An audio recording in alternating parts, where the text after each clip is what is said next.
បងប្អូនឃើញកន្លែងក្មេងលេងដ៏ធំសម្បើមមួយនេះអត់នេះនៅក្នុងទីក្រុងថរងានៃប្រទេសញូហ្សេឡង់គេទៅសាងសង់ថ្មីដូចជាមួយឆ្នាំនេះអីទេបងប្អូនគេវាយបំបែកកន្លែងធ្វើឡានយកមកធ្វើកន្លែងក្មេងលេងហ្មងចឹងណាហ្នឹងហើយហើយកន្លែងហ្នឹងផងដែរគឺថា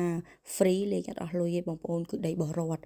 ហ្នឹងហើយភាគច្រើនប្រជាជននៅក្នុងប្រទេសញូហ្សេឡង់នេះគឺធ្វើការបង់ប្រាក់ជូនរដ្ឋ15%ដាក់ថ្លៃដែរហ្នឹងបងប្អូនប៉ុន្តែគ្រាន់ណារដ្ឋក៏បានយកលុយហ្នឹងយកមកធ្វើផ្លូវឬក៏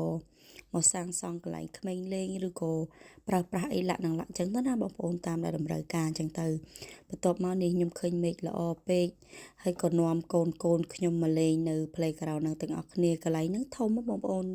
ពេលឥឡូវនេះវានៅរៀងតិចអញ្ចឹងអត់សូវសម្បូរមនុស្សទេបើសិនណាជាខែក្តៅវិញគឺថាមនុស្សច្រើនខ្លាំងមែនតើតែនិយាយទៅវាពិបាករកកន្លែងចតឡានតិចពួកគេពំលាយយកធ្វើកន្លែងលេងអស់ហើយអញ្ចឹងណាបងប្អូនហ្នឹងហើយតបមកឃើញកូនពៅខ្ញុំចង់លេងគេក៏នាំកូនពៅខ្ញុំមកជិះ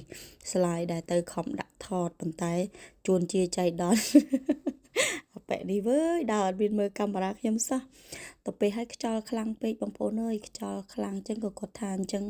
គាត់ឃ្លានហើយអញ្ចឹងនាំគាត់ទៅរកកន្លែងញ៉ាំអីចឹងទៅឥឡូវនេះកូន4ណាបងប្អូនតិចទៀតខ្ញុំជប់បានកូនមួយទៀត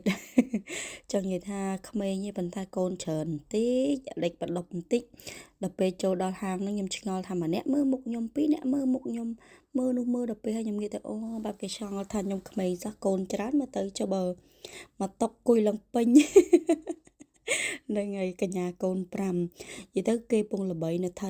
ធីរ៉ាមីស៊ូអូដល់ពេលឲ្យកូនខ្ញុំឃើញតម្លៃ8-10ដុល្លារគាត់ថា